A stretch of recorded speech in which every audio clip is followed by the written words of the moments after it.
Y dijo alguien que estaba en el estudio, no, Ramón lo que toca con su papá es son, él no sabe de eso de merengue. Entonces yo dije, no, usted está equivocado. Ramón Orlando fue el único que me entendió. ¿Cómo fue su experiencia de trabajar con Juan Luis? Totalmente desconocido para mí. Yo lo conocí en el estudio de grabación, que él quería ser el director y cantante del Internacional, Peter Cruz. Ramón no aceptó eso. La capacidad de Ramón, Peter no es músico.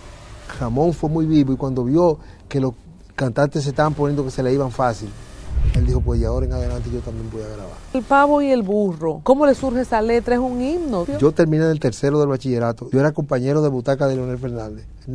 Fernández, ¿qué es lo que te va a gustar a ti? Dice él, bueno, mira, ciencia política y leyes, hacerme abogado. Que hablamos de los 80 siempre, que había mucha droga, que habíamos, no sé si le tocó rescatar por la palabra algún músico, algún artista en medio de eso. Juan Luis, bueno, él no me estaba conociendo al principio, el estrés lo puso y los medicamentos para dormir. Y Ramón me dijo una palabra que jamás se me va a olvidar. Él me dijo, Joe, tirotea, tirotea.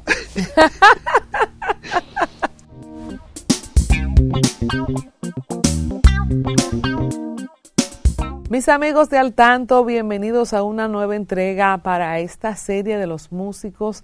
Es un lujo, un privilegio presentar la historia, la trayectoria, los aportes que ha hecho el ya famoso en boca de mucha gente que ha venido a esta serie, como Ramón Orlando, Joe Nicolás. Maestro, gracias por estar aquí, bendiciones. Muchas gracias a ti por la invitación. Bueno, y tenemos tantas cosas que hablar que yo no sé ni por dónde empezar, porque podemos hablar de que, por ejemplo, él es quien se gana para Cristo, como dice Ramón Orlando, a Ramón Orlando. El que primero le predica a Ramón Orlando, una revolución para ese tiempo.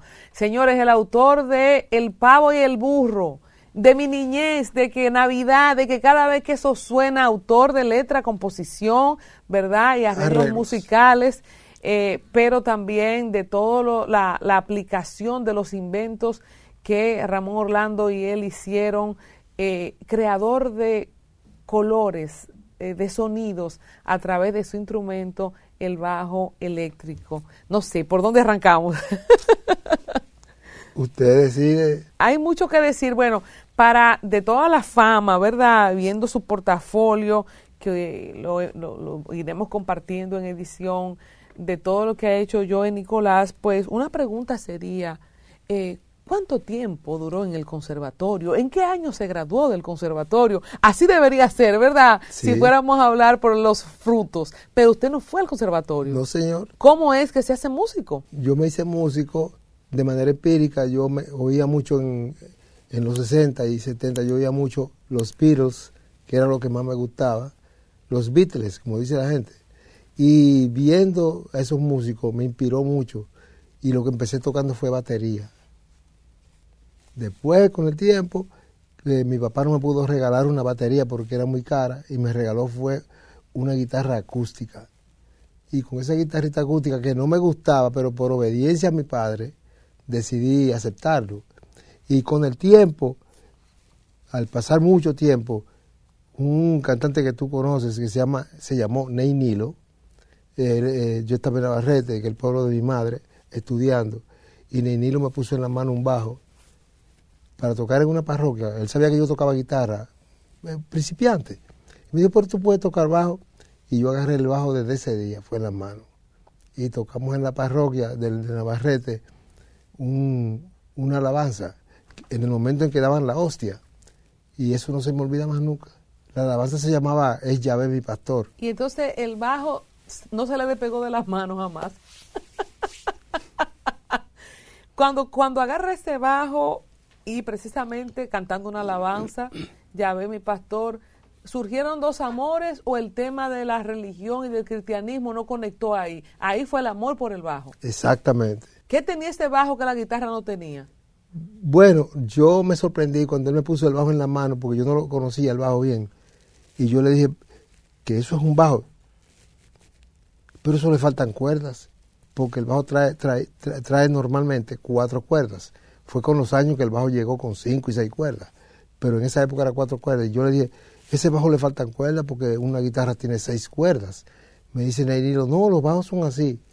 Y Ney Nilo me animó, me motivó, y ahí mismo comenzó a enseñarme. Como yo me di cuenta que las cuerdas de la guitarra tienen cierta conexión con la cuerda del bajo, aprendí de una vez. Eso fue como un jueves. El domingo estaba en la tarima en la iglesia, al lado del cura. ¿De qué año estamos hablando? Eso fue en el, como el 70 y, te voy a decir, como empezando en los 70, 72, 70, 73 por ahí, 74. Y recuerdo que lo que yo sentí tocando el bajo fue lo que nunca me produjo la guitarra.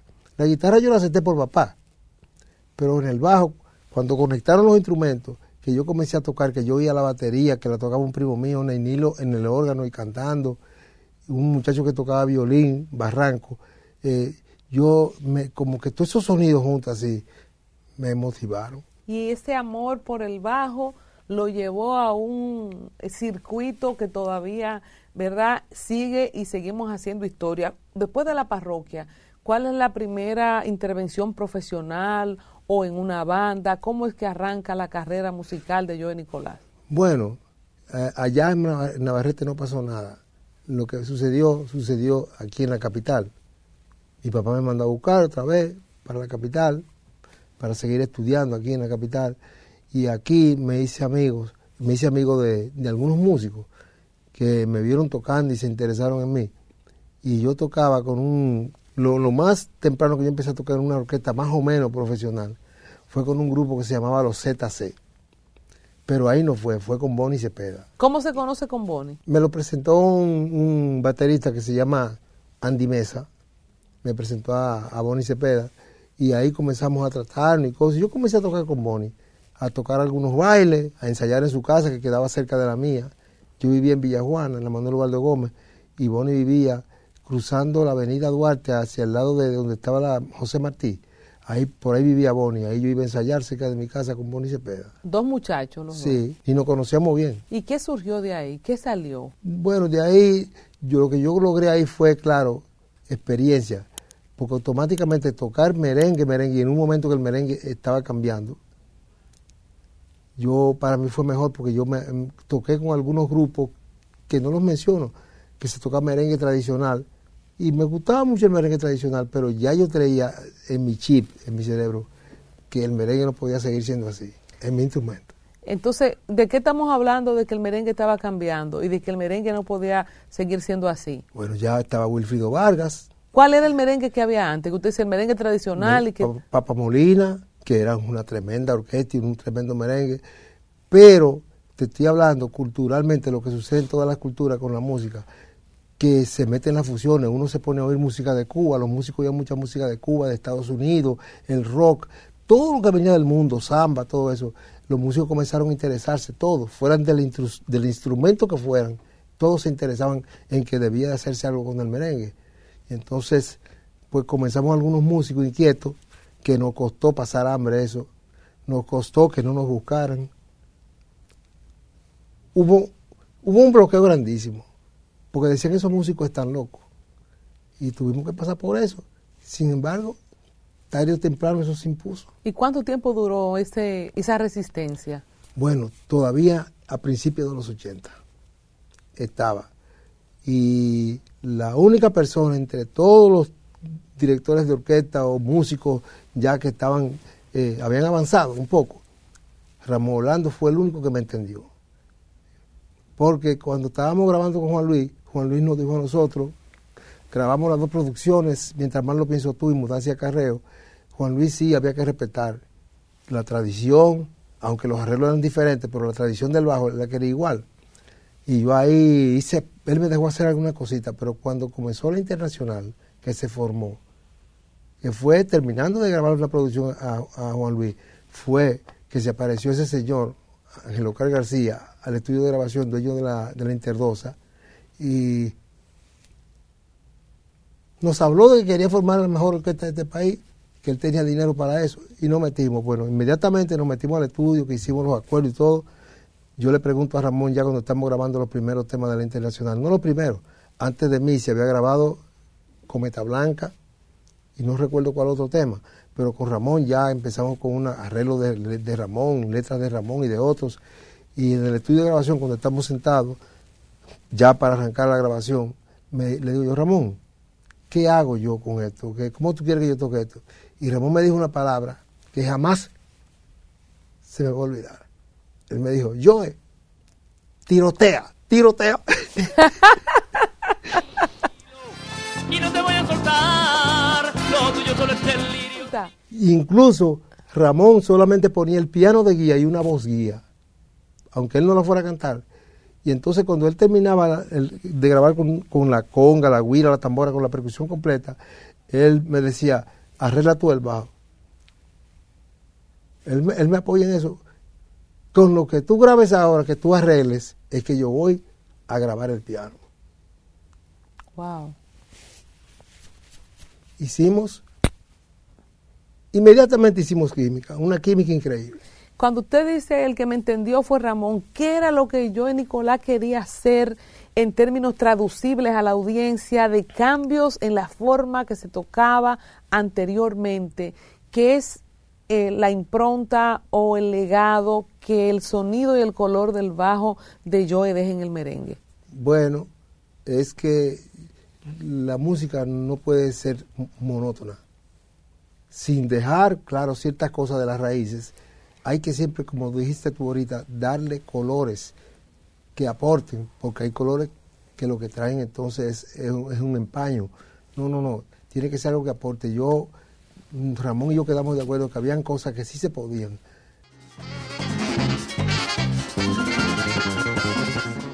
Y yo dije, no, es que el bajo es el factor, en música, el bajo es el factor psicológico de la orquesta.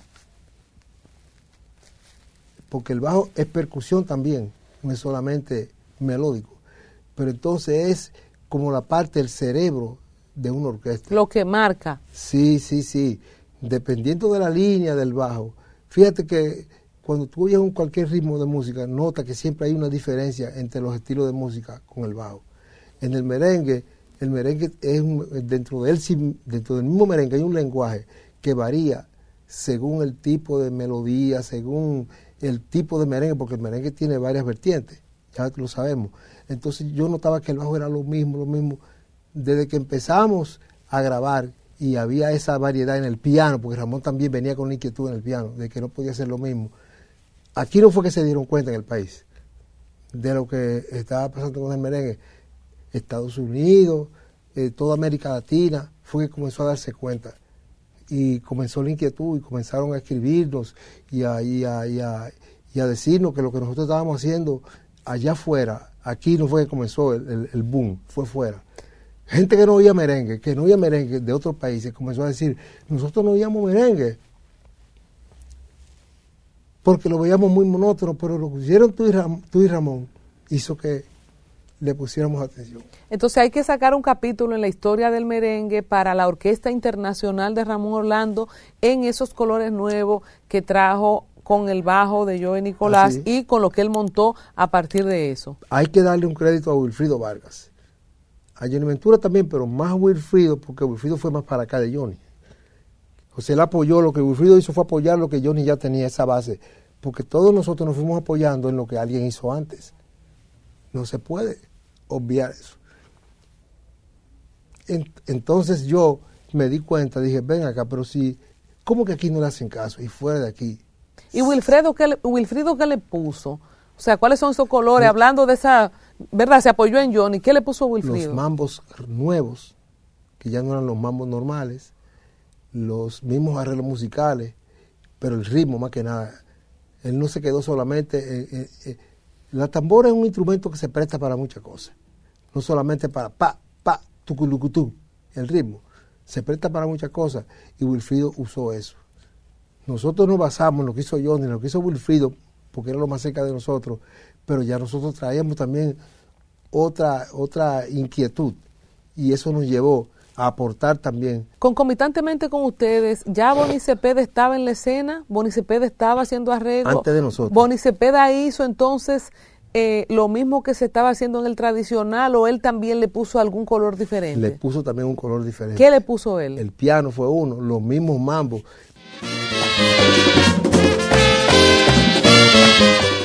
Porque ahí es que está el merengue sin mambo, sin un ritmo como lo trae el merengue, un ritmo que sea para alegrar a la gente, para bailar. Eso, porque eso es lo que quiere la música hacer, la música popular, que la gente se sienta bien, que se divierta, que pueda bailar lo que uno toca, que lo entienda, que lo sienta. Entonces, Bonnie Cepeda, se basó más no en la música internacional.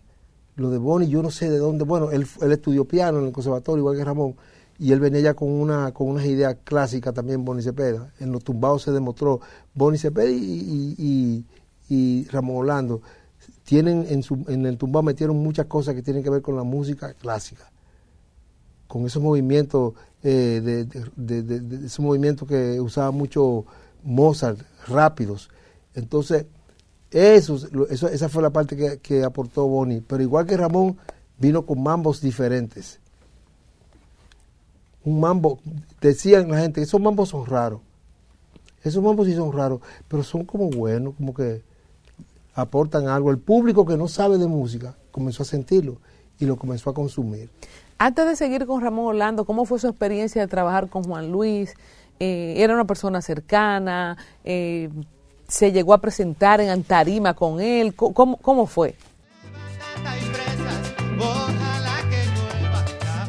Totalmente desconocido para mí. Yo lo conocí en el estudio de grabación.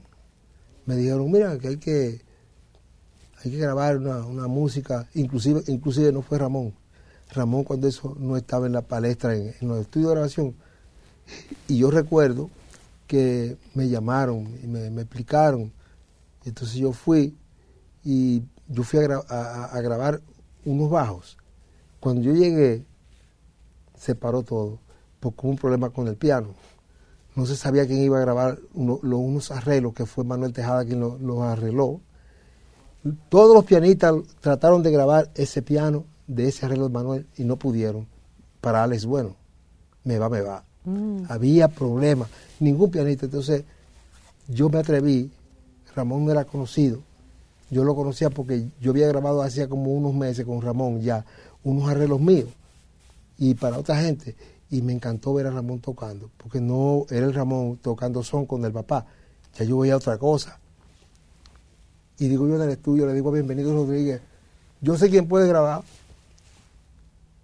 esos pianos. Me dice Bienvenido, ¿quién? Digo, Ramón Orlando. ¿Cómo va a ser? Y dijo alguien que estaba en el estudio, no, Ramón lo que toca con su papá es son, él no sabe de eso de merengue. Entonces yo dije, no, usted está equivocado. La persona que lo dijo, me guardo el nombre, digo, no, usted está equivocado. Mándela a buscar. Entonces Julie Ruiz, que partió de este mundo, Julie Ruiz, dijo, sí, busquen a Ramón, que Ramón puede hacerlo. Y Bienvenido nos creyó. Yo digo que eso lo hizo Dios, porque Bienvenido era un hombre que para convencer todavía es difícil. Mándeme a buscar a Ramón. Y yo llamo a Ramón. Digo, Ramón, ven para el estudio. Está pasando algo y yo creo que eres tú, que puedes resolverlo. Bueno, Ramón se apareció al estudio, entró, se lo presentaron a Bienvenido. Bienvenido lo conocía. Manuel lo conocía también. Y Ramón siempre fue una persona directa. Mucha gente se sentía mal por eso. ¿Qué es lo que yo tengo que grabar? Y Yuli le puso en la bocina del estudio, en EMCA, le puso el merengue me va. Yo había grabado el bajo, pero no me sentía cómodo. Y dice Ramón, estaba Manuel Tejada sentado en el piano, recitando algo.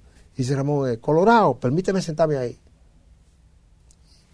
Manuel se paró, se sentó Ramón. Ya Ramón era un lector a primera vista para esa época, porque él tenía tiempo tocando con su papá y grabando a la gente. Y Ramón se sentó y grabó ese merengue de arriba abajo, sin parar. Me va la fiesta en la madrugada, me va a encantar. Dio un tacazo. Bienvenido, que estaba parado a distancia.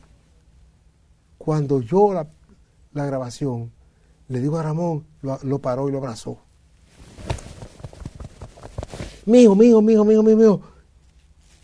De ahora en adelante, tú eres que me va a grabar todos los pianos. Y Ramón dijo, sí, ¿sabes? Sí, no, vamos. Dice Ramón, no, pero yo voy a tener que grabar el bajo ahora otra vez. Que no me recordaba de eso, a mucha gente yo le había obviado eso, porque no me recordaba. Y tuve que grabar el bajo de nuevo con el piano que grabó Ramón.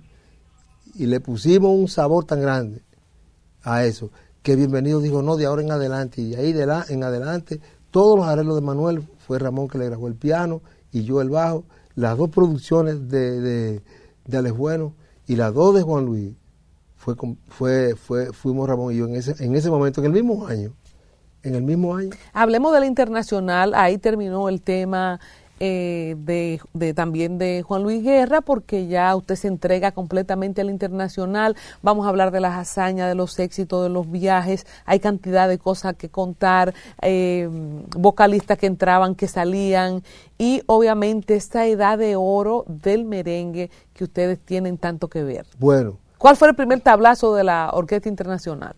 Inmediatamente, todos los temas fueron hits. Algunos no, pero la mayoría. Y yo recuerdo que, el día que Ángel Oscar García, que le decimos Omar, fue al estudio, él dijo, ¿quién es Ramón Orlando? ¿Quién es Joe Nicolás? ¿Quién es Fermín? ¿Quién es Cripín Fernández? Él comenzó a preguntar porque le dieron los nombres. Alguien le dijo, sí, estas son las gente, están ahora mismo en el estudio grabando ahí.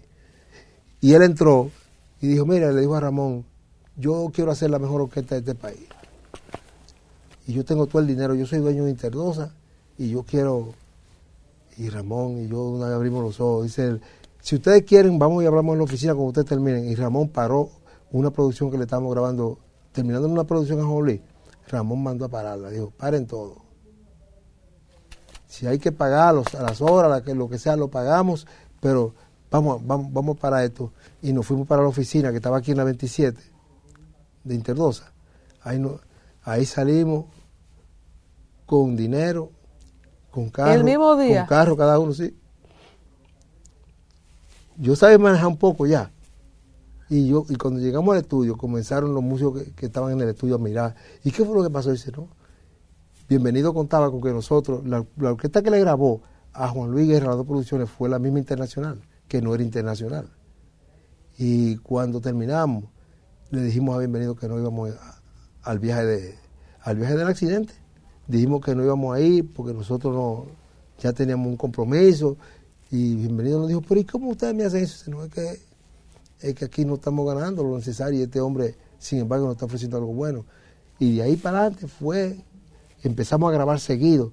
Incluso de las primeras grabaciones que se hicieron, que no estaba Ramón, ni siquiera, ni yo, que fue Cometa Blanca y esa cosa, yo recuerdo que todo eso entró claro en la producción, pero inmediatamente empezó la Internacional. Tú sabes que Peter Cruz se fue del grupo. Pero antes de ir a Peter Cruz, vamos a rescatar que aquí tuvimos el maestro Juan Valdés, que estuvo en el accidente. Entonces ustedes se salvan del accidente porque mismo, se quedan para armar la Orquesta Internacional. Sí, como en esos días se comenzaba a armar la orquesta. ¡Wow! Inclusive esos músicos no tenían que irse si no querían, porque todos estaban grabando los arreglos de Bertico Sosa para el Zafiro, estaban grabando, o sea, los músicos que éramos de grabación en ese momento, que éramos todos, estábamos grabando no solo con Juan Luis y con Alex Bueno, no, estábamos grabando para todos los artistas de esa época. ¿Cuáles artistas fue que salieron a esa gira del accidente? ¿Era la orquesta de Juan Luis y la de Sergio? Creo que sí, así fue, sí, pero que casi eran los mismos músicos para las 2 orquestas. Y ya tú sabes, nosotros, me recuerdo como ahora, que después que ellos se fueron, estamos grabando en el estudio Enca y llega la noticia del accidente, que había un muerto, pero no se sabía quién era. Y nosotros estábamos grabando en ese momento, ya terminando la producción de Juan Luis, y recuerdo que en un encuentro entro a la cabina a la grabación, al estudio, y encuentro a Ramón recostado en el piano así, y me dice, profesor, fue nuestro amado Catarey el que se mató. Digo, Ramón mandó a parar la grabación de una vez. Wow. ¿Cómo le llegó la noticia a ustedes del accidente? No recuerdo bien cómo fueron llamadas de aquí llamando para allá y averiguando. Así se averiguó que fue Catarey. Pero yo me recuerdo como ahora que Ramón dijo, no vamos a grabar hoy, no. Es que no estamos en ánimo. Todos nos pusimos tristes. Y se paró la grabación ese día. ¿Cuál es la importancia de Catarey para la historia del merengue? Catarey, Ángel Miró, Andújar, nosotros lo llamamos, le poníamos un apodo a Catarey, que era el ángel. Decíamos que Catarey era un ángel. Pues cuando Catarey entra al estudio a grabar con nosotros, ocurrió con Alex Bueno. Una parte fue no con Juan Luis. Con Juan Luis yo recuerdo que Catarey seguido cambió todo. E incluso con Juan Luis él tuvo que grabar una parte. Él fue quien grabó conga y tambora. Porque lo que la combinación que él estaba haciendo, casi ningún conguero en este país, o ninguno, sabía esas combinaciones, que es ligar música folclórica con la música popular, que es el merengue. ¿Y eso le surgió a él? Sí, a él solo. Claro, después de Catarey vinieron otros congueros, otros tamboreros, pero fue Catarey en realidad, y un conguero que se llamaba, le decían Cano, que Cano también trajo otra cosa diferente, pero Catarey fue el centro de eso. El que trajo totalmente cosas diferentes en el merengue fue Catarey. Toda la producción de Juan Luis entera, si tú lo oyes, se siente que Catarey está en la tambora y en la conga. Pasado ese capítulo que no grabaron ese día, bueno, el show debe continuar, ¿verdad? ¿Cómo me estaba diciendo que se va inmediatamente Peter Cruz con el éxito de Cometa Blanca? ¿Cómo usted recuerda ese evento? ¿Qué pasó? ¿Le ofrecieron la fama? ¿Qué fue? Eso fue. Ajá. Eso fue que él quería ser el director y cantante del Internacional, Peter Cruz. Y Ramón no aceptó eso. Claro, con razón. La capacidad de Ramón, Peter no es músico. Entonces, ahí... ¿Qué significa ser el director del Internacional? Cuando... Tener capacidad, conocimiento musical, tocar por lo menos un instrumento. Son muchas cosas para ser director. ¿Y por qué él pedía eso si él no tenía esas características? Porque quizás mal orientado estaba, quizás. Porque todo aquí en este país, más que nada, ocurre a veces por ignorancia. Que la gente hace cosas, no por maldad, sino por ignorancia. Él se pegó mucho con ese tema. Exacto. Se le fue la fama de una vez a la cabeza y la gente enchinchando. ¿Cómo superaron entonces ustedes el espacio de él? Él se fue, hizo una banda, creo que fue. Sí, Ramón Orlando lo que hizo fue inmediatamente, porque Ramón es una persona de trabajo. Seguido él solicitó cantantes y cosas y lo probó y todo, entre ellos Feni Ortiz.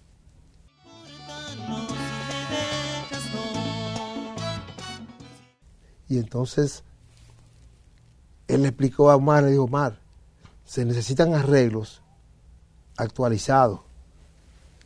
Y los primeros arreglos que se hicieron, que no lo hizo Ramón, no estaban actualizados.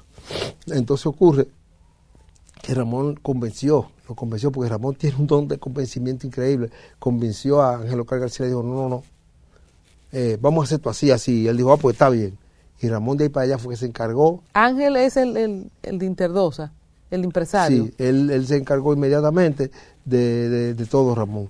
Y le resultó lo que hizo. Entonces ahí hicieron cuáles éxitos, con Feni Ortiz, ¿y quién más estaba? Henry García siempre estuvo, sí, ¿verdad? Henry García, pero Henry García duró poco tampoco.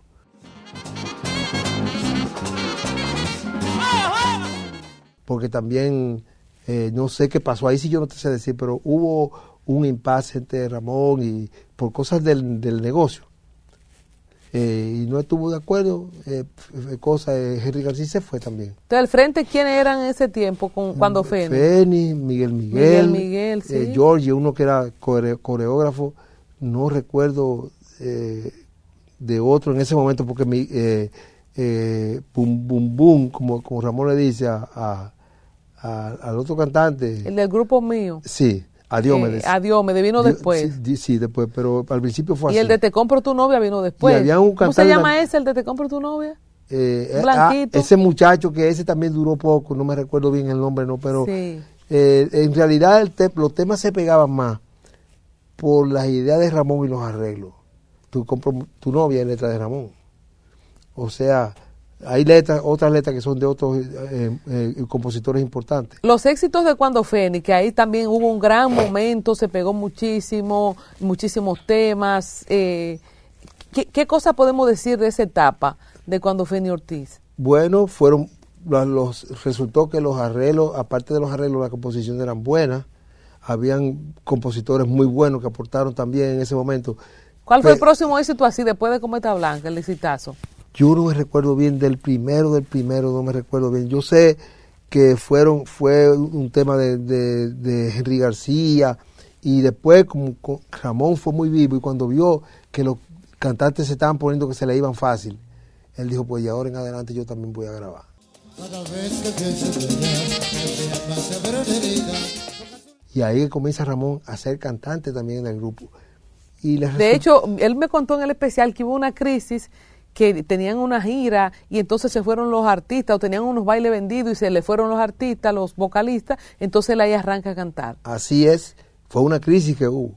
Hablemos de ese tiempo de Ramón como solista, como cantante pegado, que pegó balada, hablemos de esa, y también si usted maestro hizo sus aportes en esa etapa de Ramón también con balada, creo que hizo ranchera, no sé.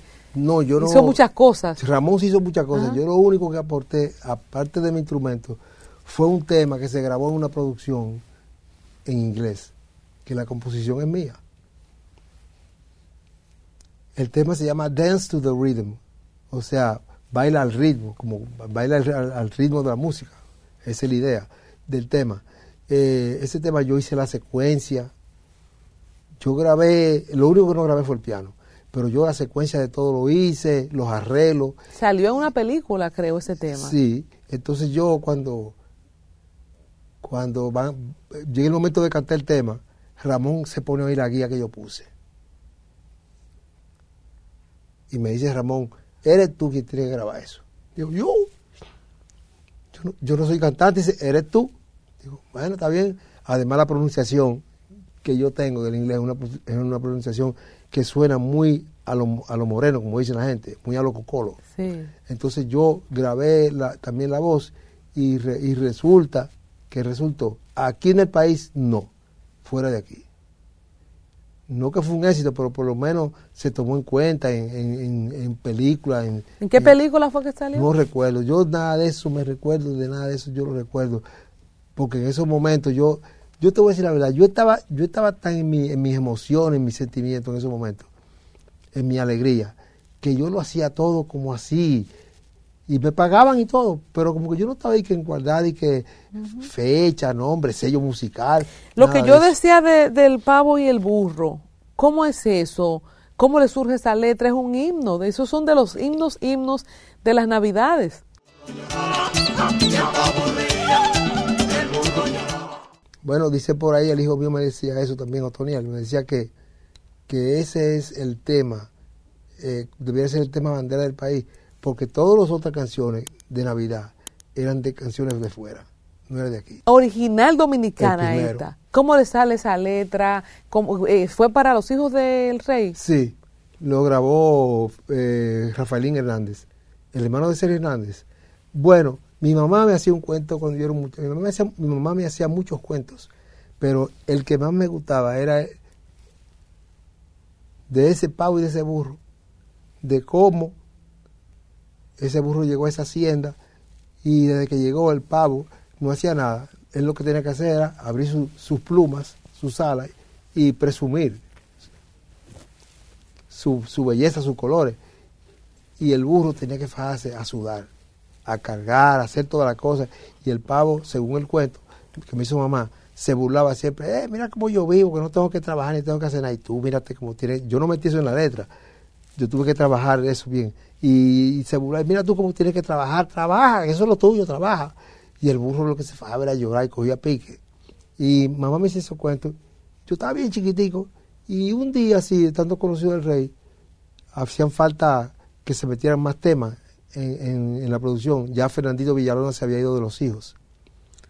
Y yo me dice, Cholo, ¿tú no tienes nada por ahí, Joe? Digo, sí, yo tengo por ahí un tema, pero cántamelo a algo. Y yo se lo canté a Cholo. Me dijo, pero mira ese tema, ya Cholo sabía que yo arreglaba. Me dice, pues dale tú mismo el arreglo. El tema se grabó, por ejemplo, hoy, terminamos de grabarlo a las 3 o a las 4 de la madrugada, porque antes se grababa hasta esa hora. Y yo recuerdo que el tema se grabó hoy, se le puso todo lo que tenía que ponérsele, y por la mañana al otro día, yo en mi casa acostado, yo oigo eso en la radio. Y le digo a Clara, mi esposa, pero Clara, ese fue el tema que yo grabé ayer.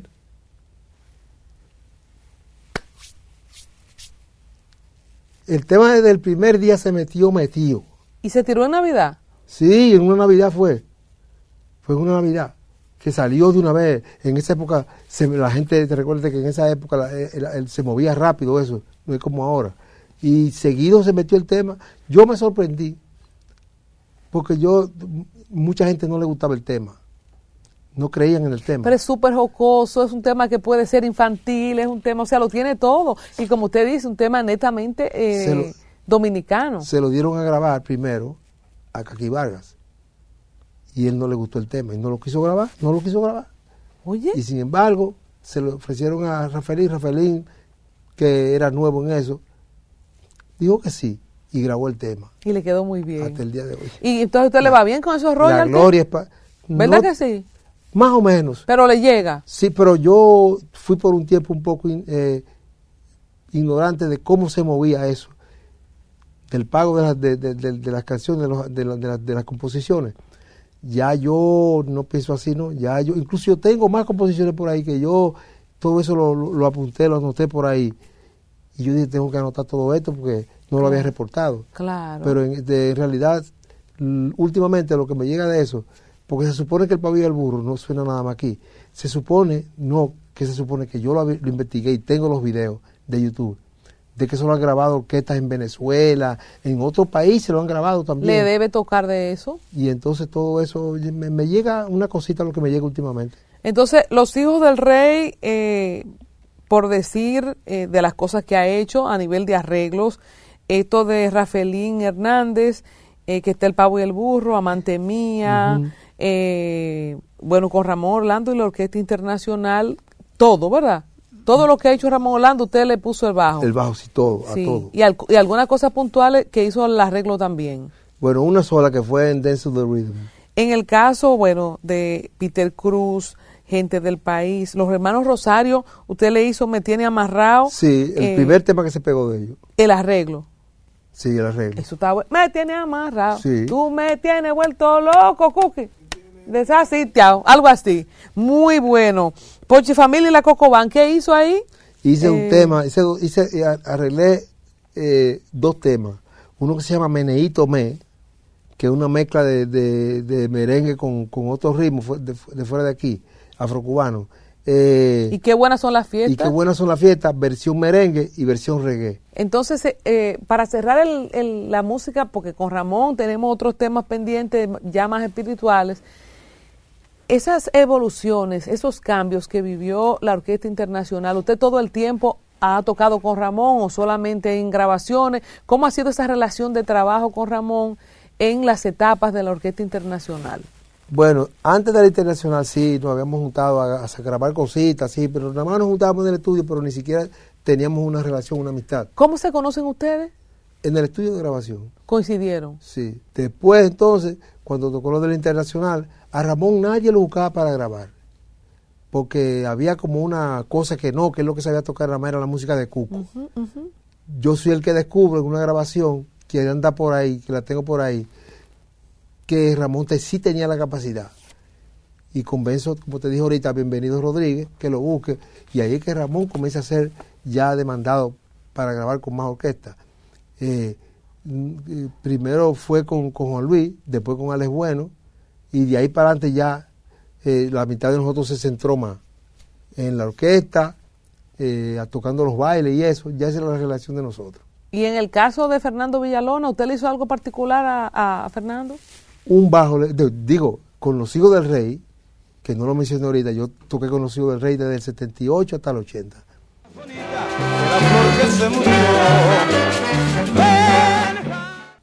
Y ahí ya las últimas producciones de Fernando Villalona, fui yo que grabé en esa etapa de Los Hijos del Rey.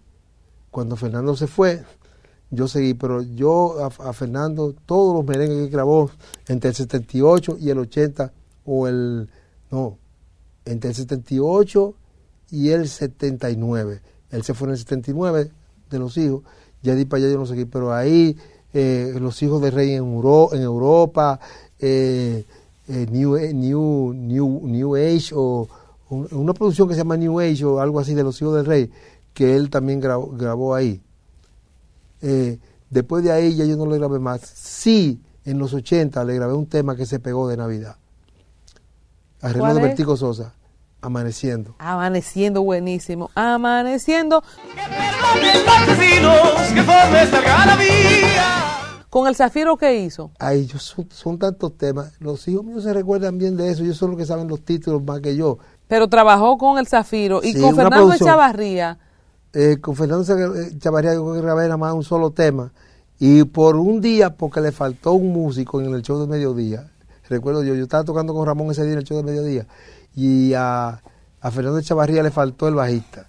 Y yo fui que tuve que tocar ese día con Fernando en la presentación del show de mediodía, lo único. Maestro, usted tanto ha sido el músico de estudio para todos esos arreglos como tocando en fiestas, en eventos. Sí, O sea, ambas cosas. sí. No era solamente fijo con Ramón. ¿Cómo era la vida ya del picoteo, del trabajo constante? No, con Ramón se acabó todo eso. Porque era tiempo full de grabación, no solamente con Ramón, sino con más artistas. Y con el mismo Ramón viajando muchísimo. Yo sí, hubo un momento en que tuve esa oportunidad. Con Ramón eso se tuvo que parar automáticamente. O sea, estamos hablando que usted ha tocado con Ramón Orlando. ¿Desde cuándo? Desde el 86, vamos a para poner claro, desde el 86. Duré primeramente hasta el 90 porque me enfermé en el 90 y duré un tiempo retirado de la música. Y después volví otra vez y arranqué con Ramón hasta hace como 5 o 6 años. ¿Y de qué se enfermó y por qué Un estrés. Y tuvo que retirarse? Estrés. O sea, yo estaba demasiado... Yo era grabando, no salía de un estudio, viajando con Ramón. No había descanso. Y un día, tocando un baile aquí en la capital, en una tarima, yo colapsé. O sea, me desmayé. No supe. Yo ni me di cuenta cuando me desmayé. Yo me desmayé y desperté cuando yo estaba casi topando en el suelo abajo, pues la tarima era alta. Y me salvé porque entre los músicos me agarraron, no me dejaron que me cayera de cabeza abajo. Y ahí, cuando fui al médico, me diagnosticaron que lo mío no era ningún tipo de enfermedad de otro tipo, era un estrés. Tenía que descansar un tiempo, me pusieron primero 3 años de descanso. No podía ni estudiar siquiera, ni coger el bajo, ni tocar.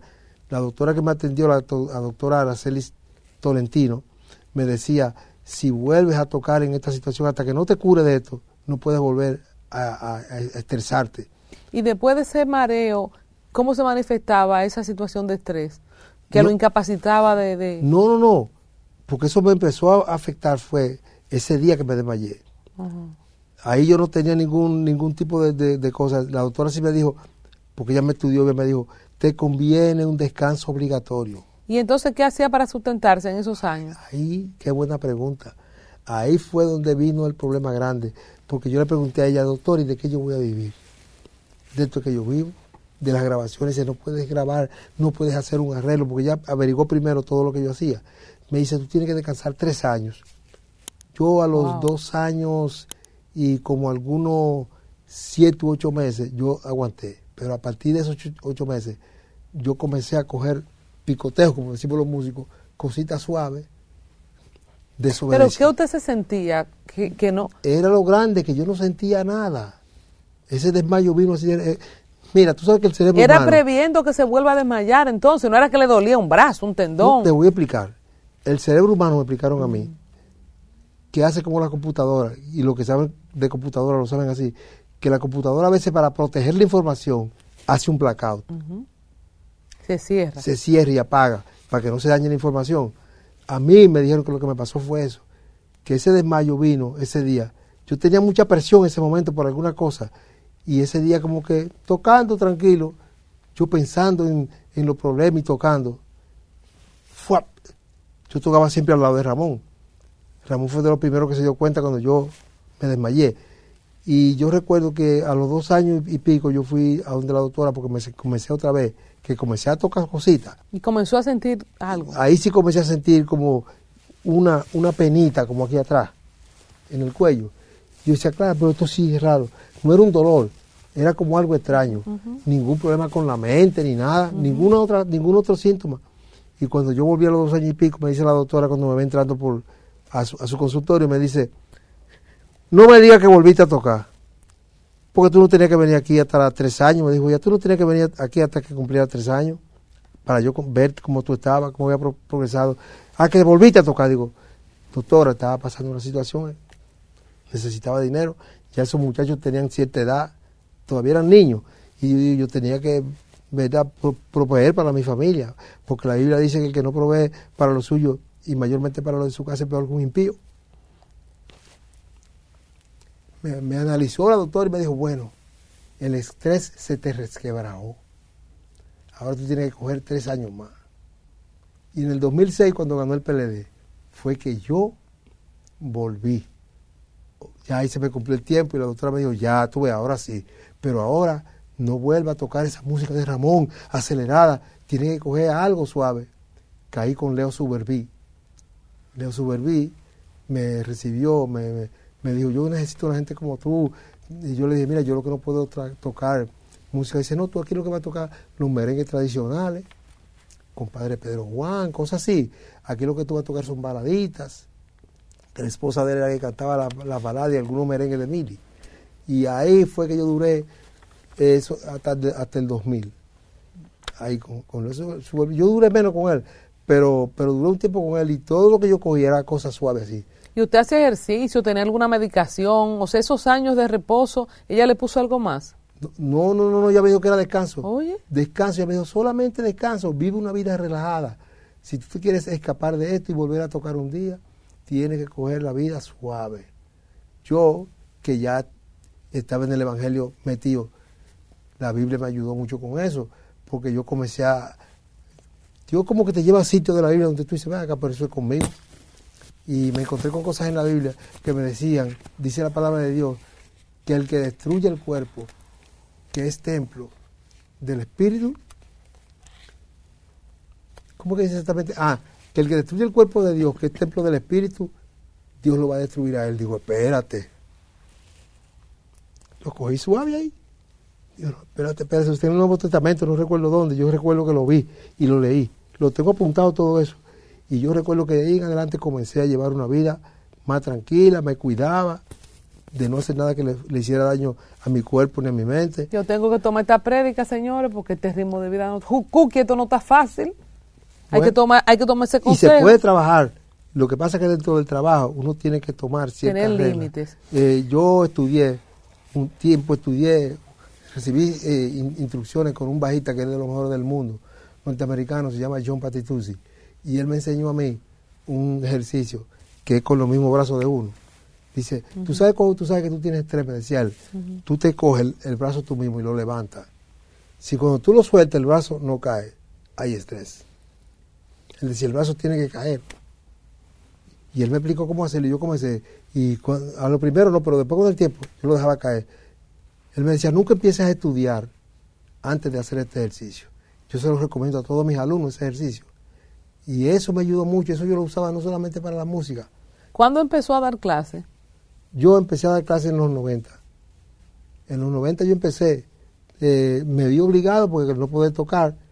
Yo le pedí un permiso a la doctora me dijo, sí, tú puedes dar clases, pero cosas que no te afanen. Ahí yo comencé en mi casa a recibir alumnos y comencé a dar clases hasta el 2000.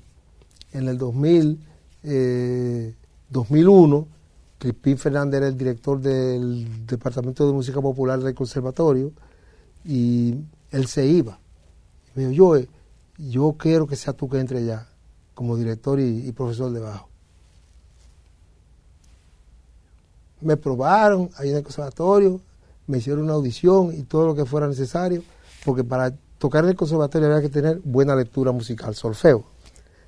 ¿Pero cómo usted aprendió si no fue al conservatorio? ¿Cómo usted aprendió? Los libros y compañeros músicos que me ayudaron. Diony me ayudó mucho, Diony Fernández me enseñó algunas cosas sobre la lectura musical, el solfeo. Minaya, el trombonista, Joan Minaya me enseñó también mucho. Un trompetista que se llamaba Fandé, que murió, tocaba con Cuco, me ayudó, me dio hasta un libro y me explicó cómo se estudiaba el solfeo. Y entre los mismos músicos fue que yo, con ayuda de muchos, no de algunos, no de muchos, fue que yo aprendí a leer música. Y lo de el bajo fue también igual. Yo tomé clases en Puerto Rico con Bobby Valentín, el bajista de la Fania, el primer bajista de la Fania. Oh, wow. Y así fui, la necesidad me llevó a buscar, y yo aprendí, me hice un músico, ya tocando bajo, con una lectura ya bien, porque no te dije, tocando con Juan Luis Guerra en Chabón, nosotros fuimos la contraparte de Michael Camilo. El bajista que vino con Michael Camilo, Anthony Jackson, que es el que siempre Michael casi busca, es un señor que es un tremendo bajista, toca con muchos grupos de jazz en Estados Unidos. Él ni español sabe.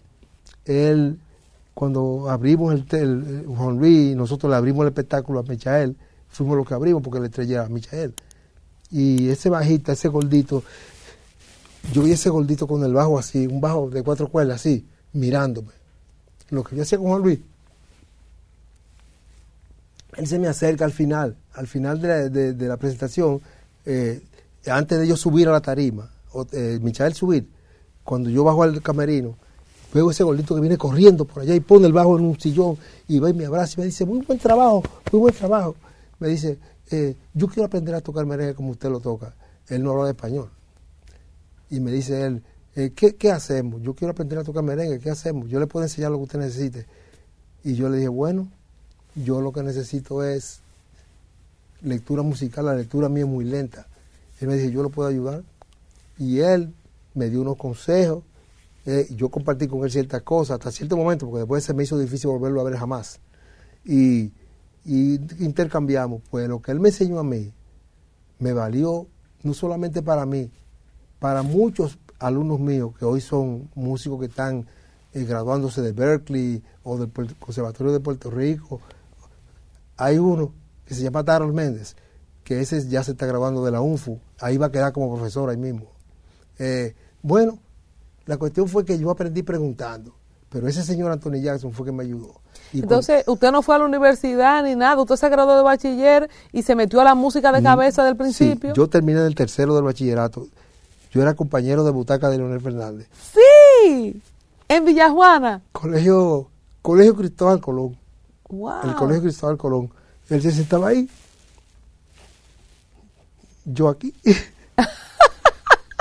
¿En serio? ¿Y cómo era Leonel Fernández el estudiante? Y hablaba así, escúcheme de nuevo desde flaquito. Ahí. ¿Hablaba así? No, flaquito. Y ahí y un pajón, tenía sí, su afro. Sí, en esa época todos usábamos afro. Yo tenía un afro grande. Y ahí en ese colegio, estando en ese colegio ahí, yo llegué hasta el tercero del bachillerato. Pero que en ese tiempo un tercero del bachillerato era un tercero más que un cuarto. Todavía ahí Leonel no daba clases, él lo que hacía era que era estudiante. Y yo recuerdo que cuando yo me fui de Cristóbal Colón, que me fui, me dijo Leonel, ¿te va, Nicolás? Digo, sí. Dice, ¿y qué tú haces? ¿Tú no vas a seguir estudiando? Digo, es que no me gusta esto, lo que me gusta es la música. Dice, no hagas eso. Digo, sí, lo tengo que hacer. Y tengo una anécdota grande de Leonel, que poca gente la sabe. Los viernes en el Cristóbal Colón se hacía un viernes social. El profesor Medina, que era profesor de álgebra y de biología, de lo que tenía que ver con, no me recuerdo esa materia cómo era, tenía que ver con todo lo que era la naturaleza. Ciencias naturales. Ciencias naturales. El profesor, un profesor delgado y muy inteligente, él hacía sus viernes sociales. Entre todos los viernes sociales, el que me gustó fue ese día, porque él dijo, hoy cada uno me va a decir qué es lo que va a hacer en el futuro cuando se gradúe de aquí, de bachiller, qué va a estudiar. Y a todos, a mí me dijeron, yo dije que yo quería ser arquitecto, pero respondí por responder. Y cada quien, Leonel le dice él, Fernández, ¿qué es lo que te va a gustar a ti? Dice él, bueno, a mí, ciencia política y leyes, hacerme abogado. Dice, el director, Luis Nolaco, que le pusieron el nombre, Leonel le puso el nombre a un colegio de Luis, en San Martín. Dice Fernández, ¿por qué tú vas a estudiar ciencia política ahí? Es que yo admiro a los presidentes, yo tengo admiración por Balaguer, comenzó a decir por Balaguer, yo a Trujillo también admiré cosas de Trujillo, y de muchos, pero los presidentes para mí son gente, desde esa época, delante de Leonel uno no podía hablar mal de ningún presidente, él dice hay que respetarlo. Bueno. O sea, que él tenía claro para dónde iba desde que estaba. No, Luis Nolaco, que era el director del Cristóbal Colón, y Tony Polanco, que era el subdirector. Yo me recuerdo que fue y le preguntaron, fueron al aula, me enteraron los dos, y le dice Nolasco, que murió, le dice, ven acá, ¿tú quieres ser presidente? Dice él, no. Pero porque tú quieres ciencia política, que me gusta. Agarraron el Tony Polanco y Nolasco y se fueron de gancho con él por el pasillo, se lo llevaron. Le dieron al profesor Medina, le dijeron, nos llevamos al Fernández, lo traemos ahorita, y se lo llevaron. Ellos fueron los que lo impulsaron, sí, le metieron eso en la cabeza. O él lo tenía y no lo quiso decir, porque uno no dice todo lo que quiere. No, era un muchacho. ¿Cuántos años tenía más o menos? Yo le llevo a él como 4 años. Pero digo yo, en ese tiempo, ¿cuántos años tenía él más o menos? Bueno, yo tengo 72, eso fue en el 74, por ahí. Imagínate tú, éramos muchachitos. Muchachos. Tenemos muchas cosas que hablar de anécdotas y de música y tal, pero tenemos que hablar de Cristo. ¿Cómo fue para Joe Nicolás predicarle a Ramón Orlando en esa gran pegada de la internacional? ¿O ya le había predicado antes? Como cristiano, uno a veces, estar en estos medios, fácilmente puede a uno desenfocarlo de la obra evangelística. Ya yo tenía unos años en el Evangelio. Y yo recuerdo que estando con Ramón tocando un baile, normal, llevando una vida normal de músico, tocando un baile en un sitio, no recuerdo dónde fue. Yo terminó el baile, la guagua nos llevó, nos trajo a la capital porque era en el interior. Y yo me acosté y tuve un sueño donde yo me veía en el patio del mismo baile, descansando después de un set. Y me veo sentado. Tan real era el sueño que yo creía que yo estaba en el baile. Y yo estaba en el patio y el cielo estaba oscurito, pero había unas estrellas muy lindas. Yo estaba mirando así. Y de repente viene esa luz y me ciega casi. En el sueño yo oigo esa voz que me dice, vine y no estás haciendo lo que te mandé. Me espanté y me desperté.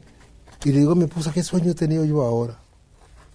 Mi esposa, que siempre ha sido una mujer de oración y que siempre ha estado atenta con el oído espiritual abierto, me dice, ¿qué fue lo que te soñaste? Y le conté. Dice, mira, tú estás predicando, cuando tú vas a tocar, tú le predicas a los músicos, a la gente.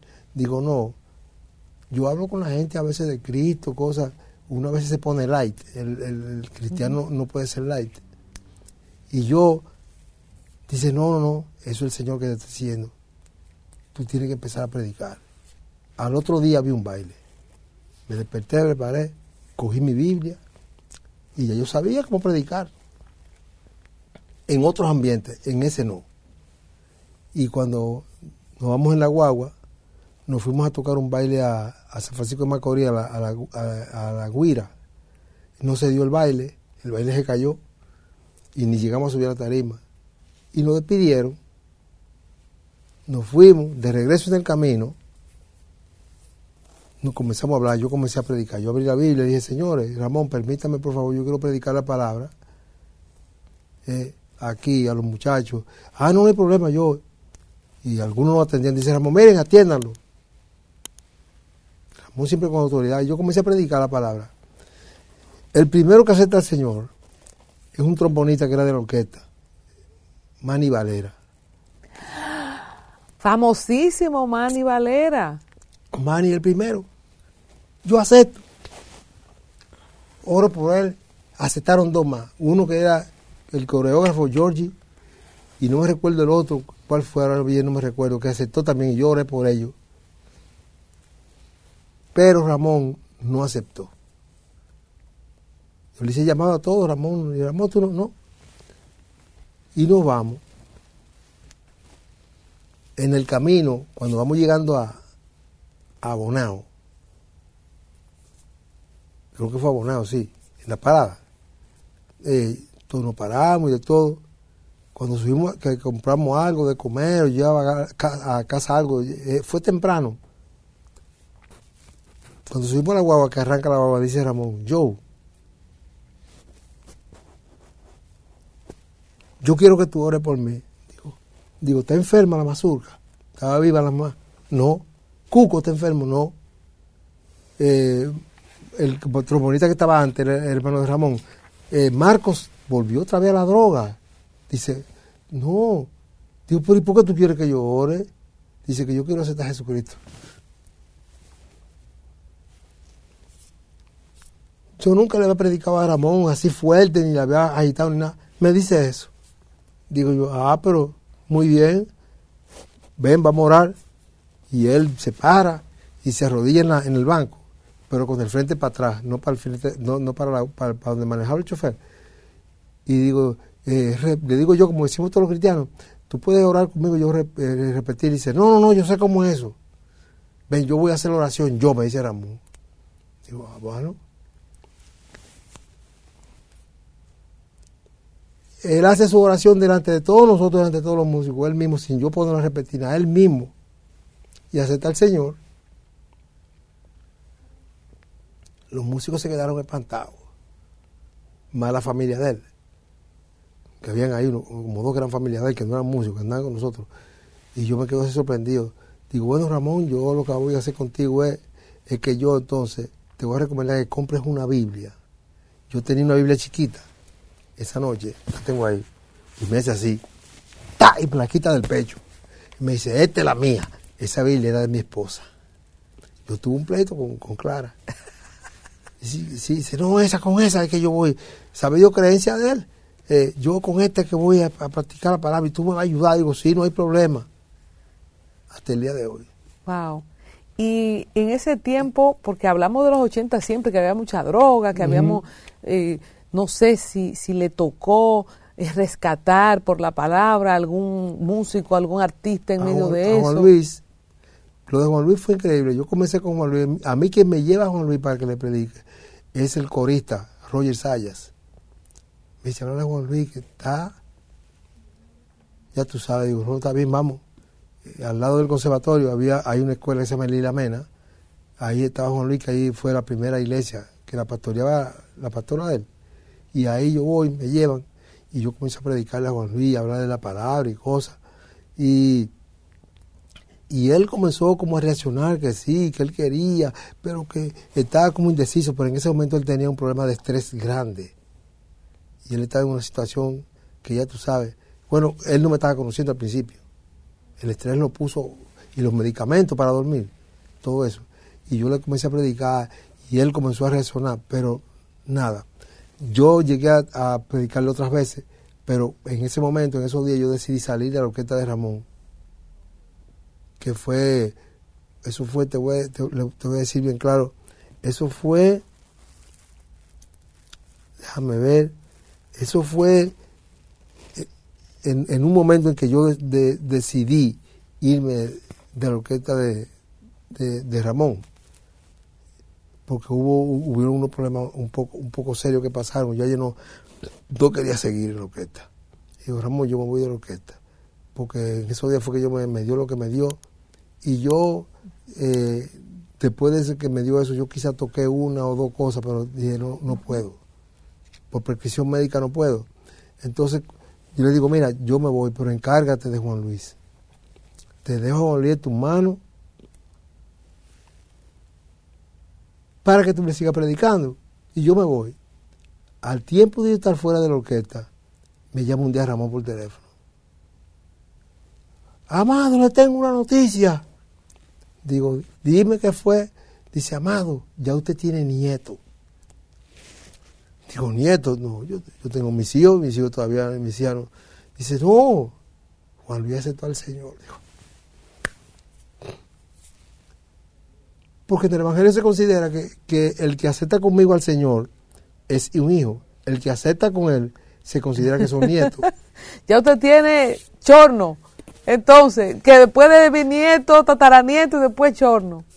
Ramón ahora mismo está no pastoreando, él la puse en manos de pastores. Él ya tiene como 3 iglesias. Y ahí me imagino que se han convertido en un paquete de gente. Así es. Y Manny Valera es un pastor ahora mismo que tiene un ministerio.